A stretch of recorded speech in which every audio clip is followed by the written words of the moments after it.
맥주감사절 고난을 통한 은혜라는 주제로 말씀을 생각하기를 원합니다. 이스라엘의 3대 절기 중에 하나입니다. 유월절, 맥추절, 그리고 장막절.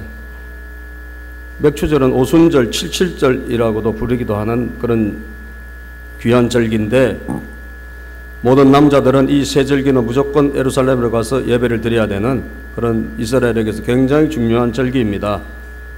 특히 보리나 또 밀을 수확한 다음 첫 열매로 예배를 드리는 그런 절기가 바로 맥추절이 되겠습니다. 여러분, 오늘 우리는 농사를 짓지 않지만 우리 6개월 동안 살아온 것 다 주님의 은혜인 줄로 믿습니다. 농사는 안 지어도, 하기야 농사 지으신 분이 계시긴 계시죠. 예. 그런데 여러분, 작은 농사죠. 여러분들이 상추 재배, 또 고구마 재배, 뭐 이런 농사는 짓지만 우리가 진짜 농민들처럼 그런 농사는 짓지 않지 않습니까? 그러나 그럼에도 불구하고 우리의 삶을 6개월 동안 은혜로 또 베풀어 주신 하나님을 감사하고 또 하나님의 은혜를 찬양하는 그런 절기가 되기를 주님의 이름으로 축복합니다. 오늘 여러분 이 맥추절 본문 말씀, 우리가 특별히 감사해야 될 게 있는데 뭐를 감사해야 될까? 오늘 감사절이니까 특별히 오늘 3장 사사기 1절에서 6절까지를 보면 우리에게 하나님께서 형통함과 축복만을 주시는 게 아니라 때로는 우리에게 하나님께서 주시는 게 시련과 고난일 때가 많이 있는데, 형통함과 축복도 우리가 받았을 때 감사해야 되겠지만 하나님의 이 귀한 섭리, 하나님이 전능하신 아버지신데 그분이 우리에게 이 시련과 고난을 예비하시고 그것을 허락하실 때 우리가 이 시련과 고난을 정말 감사할 수 있다면 이게 바로 진짜 그리스도인인 줄로 믿습니다. 이 시련과 고난을 하나님께서 예비하시고 그 시련과 고난을 통해서 우리에게 뭔가를 주실 때 우리가 이것을 받을 수 있다면 우리는 정말 그 시련과 고난을 잘 극복하는 그런 성도가 될 것입니다. 이스라엘 백성들이 이제 가나안 땅에 들어와서 땅을 정복하고 살아갈 때 여러분, 이스라엘 백성들 앞에 하나님께서 주신 그 모든 명령은 뭐냐 하면 전부 다 거기 있는 현지인들을 원래는 다 진멸을 하고 하나님의 백성들끼리 원래 살라고 했는데 이 이스라엘 백성들이 그 말씀을 다 지키지를 못했어요. 그러다 보니까 많은 그 가나안 족속들이 그냥 그대로 남았어요. 많은 가나안 백성들이 그대로 잔존해서 같이 이제 어떻게 보면 동거하게 된 겁니다. 그런데 하나님께서 이 이스라엘 백성들에게 이 남아있는 가나안 족속들을 통해서 하실 일이 있다고 그러셨어요. 그게 뭐냐? 가나안 족속을 싹 없애주실 수도 있겠죠, 하나님께서. 그럼에도 불구하고 이스라엘 백성들이 남겨둔 것을 하나님이 그대로 받아들였어요. 그리고 이 가나안 족속 남아있는 백성들을 통해서 하나님이 하시는 것은 뭐냐? 이스라엘 백성들이 하나님의 명령에 순종하나 안 하나, 하나님의 말씀대로 사나 살지 않나, 이것을 시험하는데 그 도구로 이 백성들을 사용하셨다는 겁니다. 오늘 본문에 보니까 4절에 봅시다. 4절에 3절에 보면 블레셋의 5군주와 모든 가나안 족속과 시돈 족속, 바알 헤르몬 산에서부터 하맛 입구까지 레바논 산에 거주한 히위 족속이 거기에 같이, 지금 원래는 같이 살면 안 되는데 이스라엘 백성들이 그냥 다 정리를 못하다 보니까 이 사람들하고 같이 살게 됐어요. 그런데 이 남겨두신 이방 민족들로 하나님은 뭘 하셨나? 4절을 보겠습니다. 시작. 남겨두신 이 이방 민족들로 이스라엘을 시험하사 여호와께서 모세를 통하여 그들의 조상들에게 이르신 명령들을 순종하는지 알고자 하셨더라. 자, 하나님은 이 남겨둔 이방 민족들을, 이 사람들을 무슨 시험 도구로 쓰시느냐? 이스라엘 백성들이 요거 잘하나? 하나님 뜻대로 사나? 하나님 주신 명령 잘 지키나? 이거 살펴보는 시험의 도구로 이 이방 민족을 사용하셨다는 겁니다. 그래서 시험에 여러분 하나님은 우리를 시험하신다 그랬으니까 시험을 잘 우리가 통과하면 하나님의 축복이 계속되고, 아멘입니까? 만약에 하나님 뜻대로 살지 못하고 그 가나안 족속들 이 사람들 시험거리로 딱 두셨는데 이 사람들에게 잘못 엮여가지고 죄를 짓거나 엉뚱한 길을 가면 하나님께서 이 이방 민족들에게 시험 든 이스라엘 백성들을 징계하시는, 그래서 징계하기 위해서 뭘 준비하셨느냐 하면 전쟁이라고 하는 고난과 시련을 준비하셨다는 거예요. 전쟁. 3장 1절부터 보면 시작. 여호와께서 가나안의 모든 전쟁을 알지 못한 이스라엘을 시험하려 하시며, 자, 전쟁을 알지 못하는 백성들, 이 지금 첫 세대들은 전쟁을 아는 사람들이에요. 가나안을 들어올 때 그냥 들어온 게 아니라 전쟁을 통해서 하나님과 함께 여러분 여리고성도 격파하고 그리고 아이성 전투도 치르고 이러면서 전쟁을 통해 가지고 전부 그 땅을 차지했는데, 그 다음에 일어난 세대들은 전쟁을 모르는 겁니다. 여러분 이 가운데도 연세가 많이 드신 분들은 전쟁을 경험한 세대들이에요. 그죠? 6.25 전쟁을 여기 경험하신 분들도 계시고, 예? 그리고 옛날에 그 베트남 이런 전쟁을 또 경험하신 분들 계세요. 그런데 그 이후에 태어난 사람들은 뭐예요? 전쟁을 경험을 안 해봤어요. 예? 여러분 전쟁을 경험하신 분 한번 손 들어보실래요? 전쟁을 지나가 봤다. 한 분, 뭐 몇 분 계시네요. 그죠? 대부분 지금, 유정은 집사님은 전쟁 아닌데 손 드시는 것 같은데. 잘못 들은 거죠. 예. 잘못 드신 거예요. 예. 그래서 세대가 아닌데 손을 드셔서. 전쟁을 경험한 분, 70대 정도 되시는 분은 다 전쟁을 경험한 분들이에요. 그죠? 근데 우리는 전쟁을 몰라요. 저도 사실 군대는 갔다 왔지만 직접 전쟁을 치러보지는 않았습니다. 우리 다 군대는 갔다 왔지만 전쟁 안 해봤잖아요. 예. 근데 이 전쟁을 이스라엘 백성들 남은 세대들은 전쟁을 모르는 사람들이에요. 그래서 이 사람들이 가나안 족속들을, 이 가나안 족속들을 변화시켜 가지고 그 사람들을 하나님의 사람으로 만들고, 원래 그렇게 해야지 정상이죠. 아멘입니까? 그들의 문화를 기독교로 바꾸고 말이죠. 그들이 자기들의 헛된 신을 버리고 하나님 섬기게 만들어야지 이게 정상인데, 여러분 이스라엘 백성들은 아니나 다를까, 예? 하나님이 예측한 대로 이 백성들이요 그 백성들에게 딸려가 버렸어요. 예? 가나안 족속들을 동화시키고 그들을 변화시키기 위해 그냥 남겨둔 가나안 족속들에게 그들의 문화에 그냥 이 사람들이 딸려 들어가서 죄를 짓고 하나님을 등지는 그런 삶을 살더라는 거예요. 예? 자, 5절 6절을 보고 보겠습니다. 5절 6절 시작.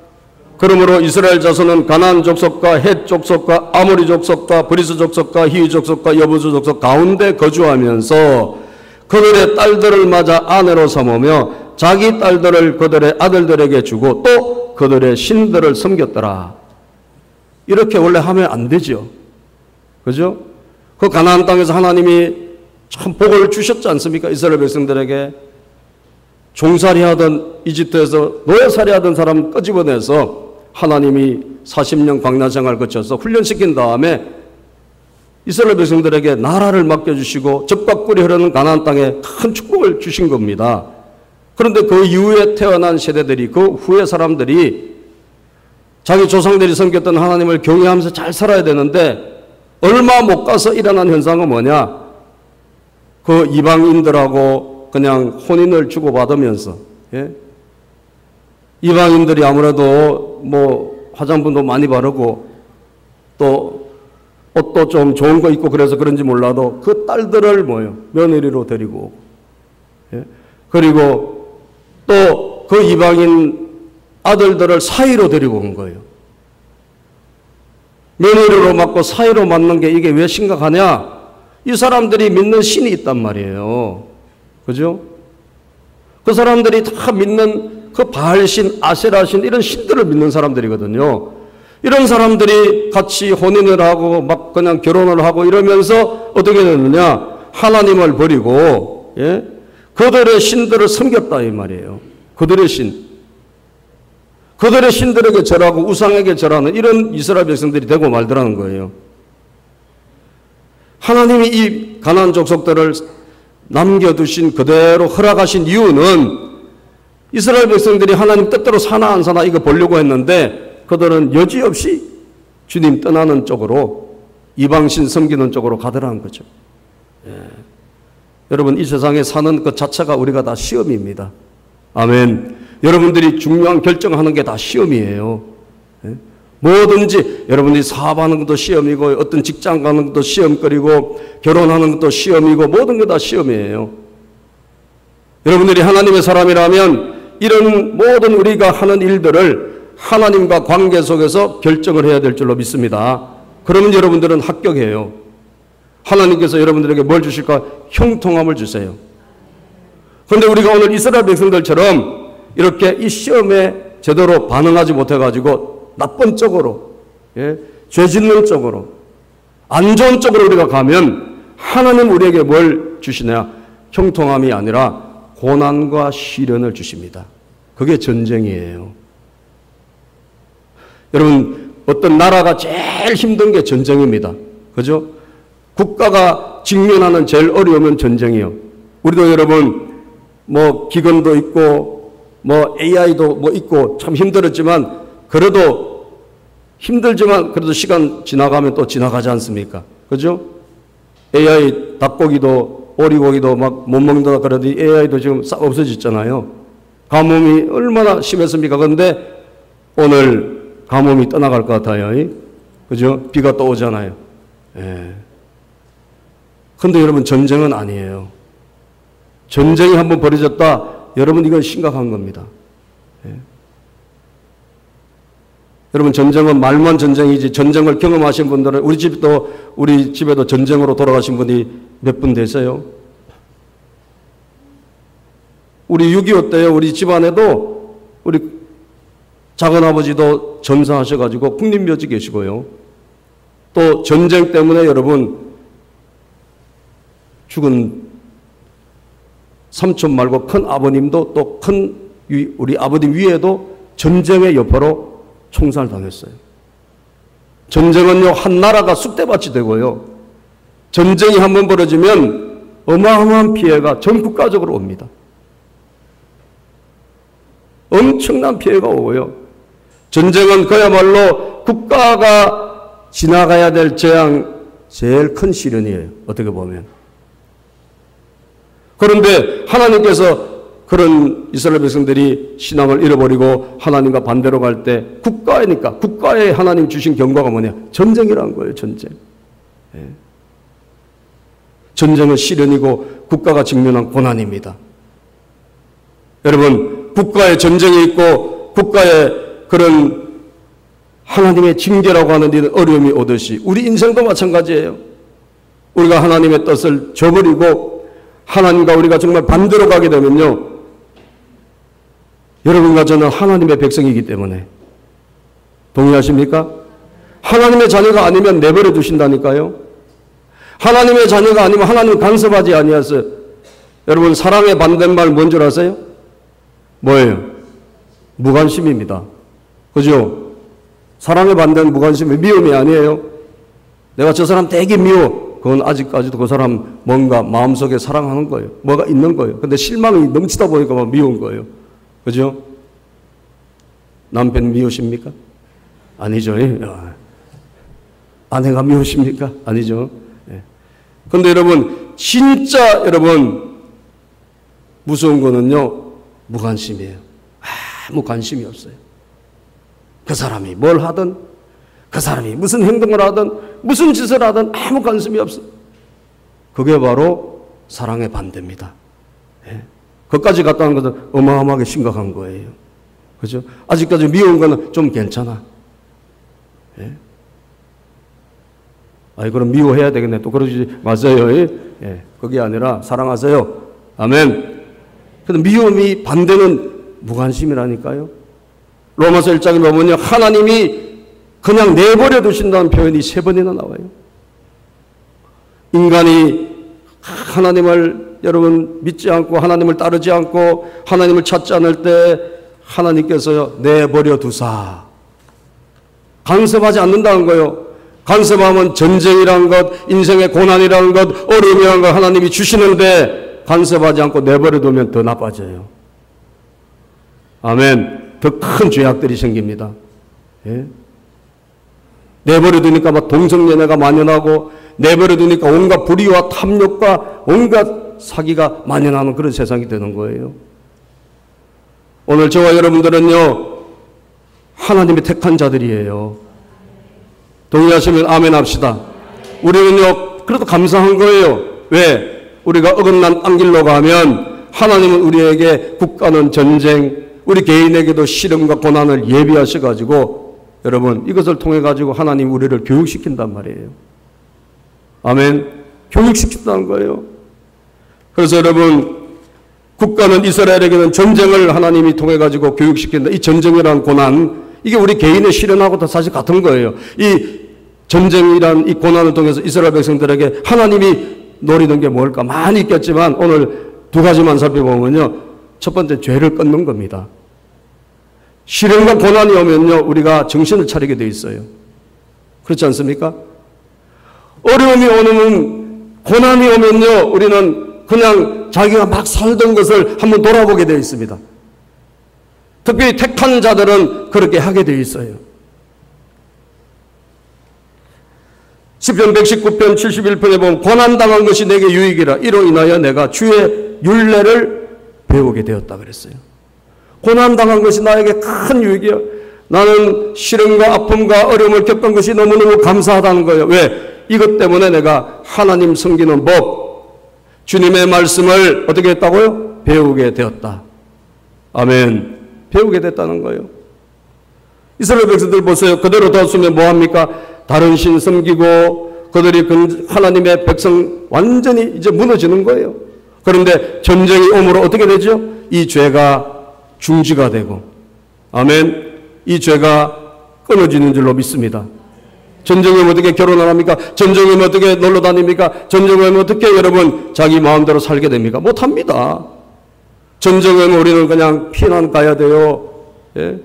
여러분 대한민국에도 전쟁이 안 오게 기도하시기를 바랍니다. 여러분들의 가장 사랑하는 가족을 잃어버릴 수 있어요. 여러분 사랑하는 아들도 잃어버릴 수 있고 여러분의 사랑하는 손주도 잃어버릴 수 있어요. 기도해야 될 줄로 믿습니다. 대한민국 기분 같아서는 확 그냥 때려 부수고 싶지만 여러분 전쟁이 일어나면 우리도 피해를 많이 입는다니까. 아멘. 저는 그래도 동원 예비군은 아니에요. 나이가 거 지났어요. 여러분 가운데 동원 예비군은 바로 출동해야 돼요. 할렐루야. 이때는 좀 나이 드는 게 감사해요. 동원 예비군은 바로 출동이요. 예? 뭘 그렇게 좋아할 거 없어. 전쟁이 일어나면 여러분 큰 피해 나는 거예요. 예? 이 전쟁 때 무슨 죄를 짓습니까? 전쟁 때 어떻게 나쁜 짓을 계속합니까? 못합니다. 전쟁이 오면 멈춰야 돼요. 아멘. 여러분 우리에게 하나님이 시련을 주시고 고난을 주시는 건 죄를 그치라는 거예요. 우리가 지금 잘못 살고 있는 것을 돌아서라는 겁니다. 그걸 통해 가지고 우리에게 끊어내는 결단이 있는 거죠. 하나님의 음성을 듣고 회개하는, 우리가 주님의 뜻을 버렸구나. 우리가 하나님의 그 음성을 우리가 멀리했구나. 그런 걸 평탄하고 잘 나갈 때는 몰랐지만 우리에게 하나님께서 전쟁을 주시고 시련을 주실 때 그것을 깨닫게 되는 것입니다. 아멘입니까? 깨닫게 돼. 그래서 감사한 거예요. 감사한 거예요. 죄를 깨닫고 회개하게 되고 하나님의 말씀 뜻대로 못 살았던 것을 돌이키고 여기서부터 내가 문제가 생겼구나. 이걸 깨닫는 역사. 그리고 마지막으로는 하나님을 제대로 믿는 은혜가 있다는 사실이에요. 전쟁은 여러분 힘들기 때문에 그때 여러분 누구 이름을 부르겠습니까? 그때 다른 신의 이름을 부르겠어 이스라엘 백성들이? 아닙니다. 그때 부를 수 있는 이름은 딱 한 가지 이름밖에 없습니다. 누구죠? 하나님입니다. 아멘. 그때 주의 이름을 부르게 되어 있는 거예요. 우리에게 하나님이 전쟁을 주실 때, 시련을 주실 때 우리는 비로소 고백하게 되어 있습니다. 주여 우리를 불쌍히 여겨 주시옵소서. 주님 우리를 도와 주시옵소서. 여러분 하나님은 전쟁에 능하신 분이시거든요. 이스라엘 백성들의 하나님이 전쟁을 통해서 많은 것을 알려주셨어요. 왜 전쟁을 통해서 알려주셨을까? 여러분, 전쟁을 치러보면요, 전쟁은 어떻게 결정이 납니까? 주로 군사력에 의해서 결정이 나요. 그죠? 군사력이 많고 무기가 압도적이면 이길 수가 없죠. 그런데 여러분, 이스라엘 백성들의 전쟁은 그렇지 않습니다. 하나님이 함께 하시면 이겼고, 하나님이 도와주지 않으면 어떤 전투에도 졌어요. 이스라엘의 모든 전투는 하나님의 동행에 따라서 결정된 거예요. 여러분, 다윗이 골리앗 앞에 섰을 때 이 골리앗이 얼마나 대단해요. 어린 소년 다윗이 얼마나 잡습니까? 블레셋과 전쟁에 벌어졌을 때 이스라엘이 전부 다 벌벌 떨고 한 명도 그 골리앗 앞에 나갈 수 없었습니다. 그런데 사무엘상 17장에 보면 어린 소년 다윗은 담대히 나갑니다. 담대히 나가요.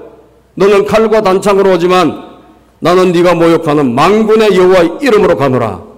아멘. 어린 소년이지만 물맷도 5개 들고 그냥 맞짱 떠서 나가는 겁니다. 왜 그래요? 전쟁은 여호와께 속한 것인즉. 다윗은 전쟁을 아는 사람이에요. 전쟁은 여호와께 속한 것인즉. 아멘. 하나님이 함께 하시면 이기고 하나님이 도와주지 않으면 진다는 것을 어리지만 다윗은 알았다는 거예요. 전쟁을 아는 것과 모르는 것은 천양지차입니다.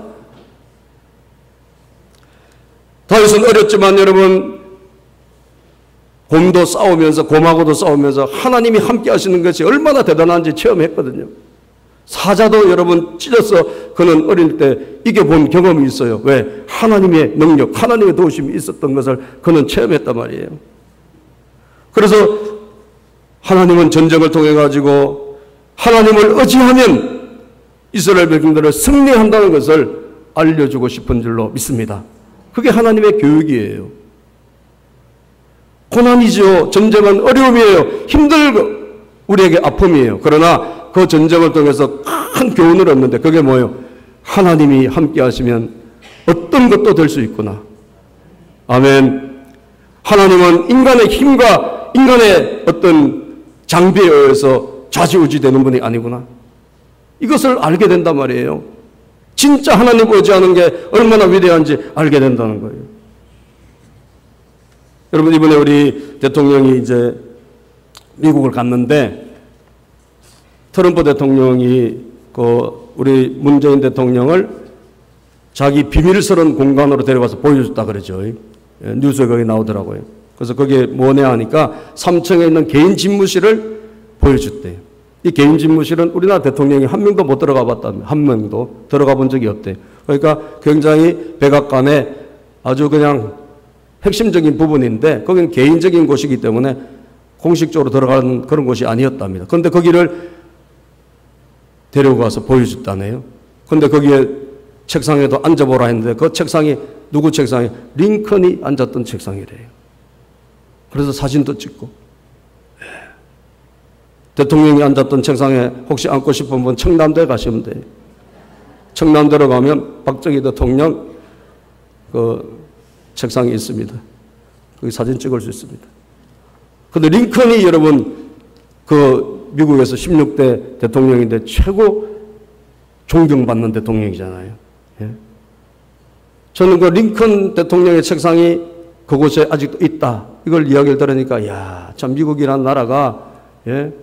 굉장히 우리가 보면 참 허술한 나라 같은데 그래도 그 나라 가운데 면면이 흐르는 신앙이 있구나. 아멘. 신앙이란 게 있구나. 여러분, 링컨은요 하나님을 사랑하는 사람이에요. 하나님을 경외하는 사람이에요. 링컨은 전쟁을 치른 사람이에요. 남북전쟁. 미국에 전쟁이 일어났잖아요. 링컨 때 전쟁이 일어났어요. 노예 문제 때문에 남쪽이 다 연방에서 탈퇴한다 그래가지고 남북전쟁이 일어난 겁니다. 링컨이 한 일이 뭐냐? 링컨은요 항상 하나님 앞에 기도하는 사람이에요. 그죠? 그래서 백악관을 기도실로 만든 대통령, 그런 책도 있어요.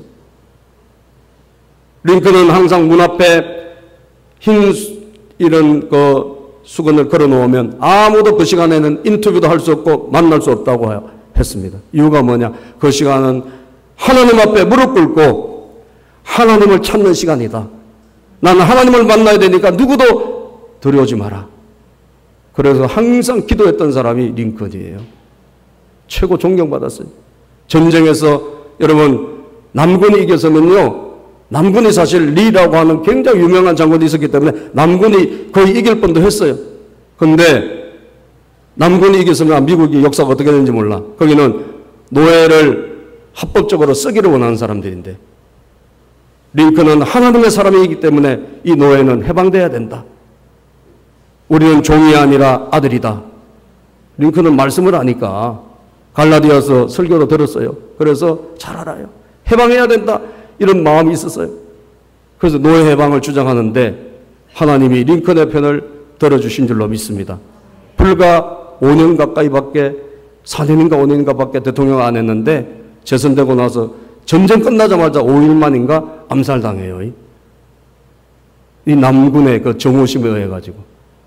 그런데 여러분, 그 짧은 정말 생애지만 배움도 없고 가진 것도 없고 그의 유일한 재산은 하나님이신데, 아멘, 하나님을 의지하고 하나님의 이름을 부르고 하나님을 찾는 그런 사람인데 하나님이 그 사람을 들어 쓰시더란 거예요. 링컨의 신앙 10계명이라는 것을 여러분 나중에 한번 찾아보세요. 오늘 성찬식도 해야 되기 때문에 제가 이거 다 안 하겠습니다. 링컨의 신앙 10계명. 링컨은 신앙의 10계명이 있었대요. 1부터 10번까지. 정말 하나님께 나는 이런 신앙을 갖겠습니다. 여러분, 나는 연약하지만 하나님의 도움을 의지할 것입니다. 이런 계명이에요. 전쟁은 하나님을 의지하는 자에게 승리를 주는 것입니다. 그 전쟁을 알려주는 거예요. 하나님을 제대로 알려주는 거예요. 여러분, 시련과 고난에 감사하기를 바랍니다. 이걸 통해서 우리가 하나님을 제대로 아는 거예요. 하나님을 믿는 것이 뭔지를 깊이 깨닫는 거예요. 주님의 이름을 부를 때 우리에게 하나님께서 승리를 주시는 걸 깨닫는 거예요. 그래서 감사해야 돼요. 금년 6개월 동안 어려움이 있었습니까? 내 뜻대로 안 되는 게 있었습니까? 괴로움이 있었습니까? 오늘 여러분 감사로 영광 돌리시기를 바랍니다. 그 내 개인에 일어난 내 전쟁과 같은 일들이 나를 오히려 발전시킨다는 것, 나를 오히려 굳세게 한다는 것, 이것을 믿으시기를 주님의 이름으로 축복합니다. 기도합니다. 아버지, 감사합니다.